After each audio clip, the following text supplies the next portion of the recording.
Olá pessoal, tudo bem com vocês? Meu nome é Fabiola Antunes e nós somos Aquela Filha.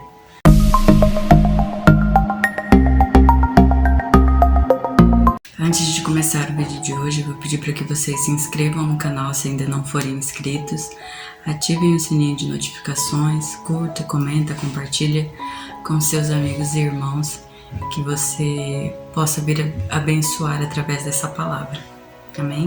Nós estamos no capítulo 11 de João, na parte 2, e tem o tema A Conspiração para Matar Jesus. No último vídeo nós vimos sobre a ressurreição de Lázaro, e aqui vai continuar o que aconteceu depois dessa ressurreição. Então já vamos à nossa leitura. A parte 2 do capítulo 11 vai dos versos 45 ao 57. Muitos dos judeus que estavam com Maria creram em Jesus quando viram isso. Alguns, no entanto, foram aos fariseus e contaram o que Jesus tinha feito. Então os principais sacerdotes e fariseus reuniram o conselho dos líderes do povo. O que vamos fazer? Perguntaram uns aos outros. Sem dúvida, esse homem realiza muitos sinais. Se permitirmos que continue assim, logo todos crerão nele. Então o exército romano virá e destruirá nosso templo e nossa nação. Caifás, o sumo sacerdote naquele ano, disse: Vocês não sabem o que estão dizendo. Não percebem que é melhor para vocês que um homem morra pelo povo em vez da nação inteira ser destruída? Não disse isso por si mesmo, mas sendo o sumo sacerdote naquele ano, profetizou que Jesus morreria pela nação inteira.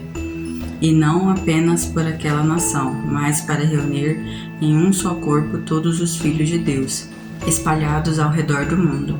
Daquele dia em diante começaram a tramar a morte de Jesus. Por essa razão, Jesus parou de andar no meio do povo. Foi para um lugar próximo ao deserto, para o povoado de Efraim, onde permaneceu com seus discípulos. Faltava pouco tempo para a festa judaica da Páscoa, e muita gente de toda a região chegou a Jerusalém para participar da cerimônia de purificação antes que a Páscoa começasse. Continuaram procurando Jesus, e, estando ele no templo, perguntaram uns aos outros: O que vocês acham? Será que ele virá para a Páscoa?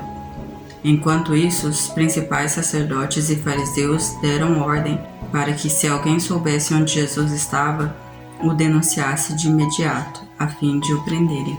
Então, depois da ressurreição de Lázaro, foi um marco para os fariseus. Isso precisa acabar. Eles precisavam dar um fim em Jesus. Com a desculpa do exército romano acabar destruindo a nação, eles queriam que aquela situação acabasse, que Jesus parasse de curar, que Jesus não continuasse ressuscitando pessoas. E a preocupação deles não era se Jesus era ou não era o Filho de Deus. A preocupação deles não era isso. A preocupação deles era política. E com isso deixaram de encontrar o Filho de Deus. Essa vida é passageira. Nós já falamos no vídeo passado que nós não vamos viver aqui para sempre. Nós vamos viver 70, 80, 100 anos. Mas aonde está o seu coração? Nas coisas deste mundo? A sua preocupação está somente aqui, no que vai acontecer com a sua nação, com o seu país, com este mundo? Não que nós não devemos nos preocupar com a política, mas isso não deve ser o que arde em nosso coração, o que nos move, o que mexe conosco. Deve ser o reino de Deus.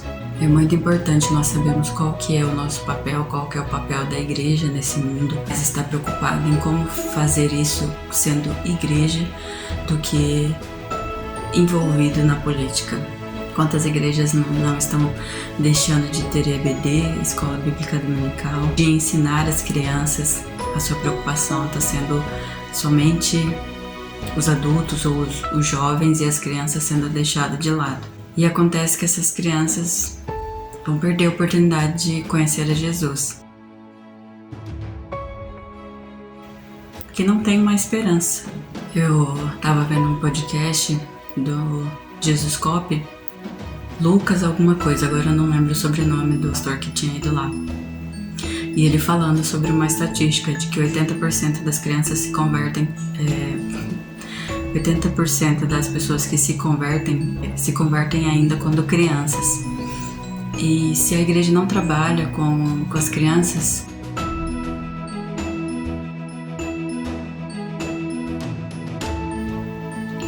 é muito importante a gente ajudar em obra missionária, em projetos fora do nosso país ou dentro do nosso país, a nossa Judéia, Samaria e os confins da terra. Mas e a nossa cidade? O que nós estamos fazendo pela nossa Jerusalém? Se existem pessoas que podem mudar esse mundo, são os filhos de Deus, fazendo o que eles deveriam fazer. Fazer o ID, levar a palavra de Deus para este mundo. E que nós não deixemos as crianças também de lado. Sabemos que várias igrejas nem têm escola dominical, não é uma prioridade. Jesus disse, deixar vir a mim as criancinhas. Então, que nós possamos ser facilitadores para que essas crianças cheguem até Jesus também. Não deixemos elas de lado. O mundo não deixa ela de lado, o diabo não deixa ela de lado. Cada vez mais, fazendo mais coisas para atrair as crianças. E a igreja, qual é o papel que a igreja tem feito nisso tudo? No verso 51 diz assim: não disse isso por si mesmo, mas sendo sumo sacerdote naquele ano, profetizou que Jesus morreria pela nação inteira, e não somente por aquela nação, mas para reunir todos num só corpo. Jesus precisava morrer para que nós, a igreja, fizéssemos parte de um só corpo, junto com os judeus. E aí não há mais só judeus, gregos, há um corpo, a igreja de Cristo. Cristo se importa com cada um de nós, não somente com os judeus. E que nós possamos nos importar com as pessoas muito mais do que só uma visão política ou se vamos receber algo em troca. Mas que nós possamos amar as pessoas como Cristo nos ensinou e nos deixou um mandamento. Nós possamos ter esse mesmo amor que Jesus teve pelas pessoas. Amém? Era essa palavra que eu tinha para vocês hoje.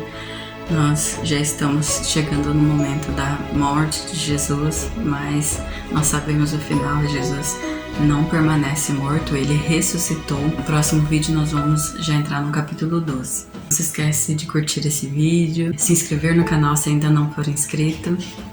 Até o próximo vídeo, que Deus abençoe a sua vida e tchau!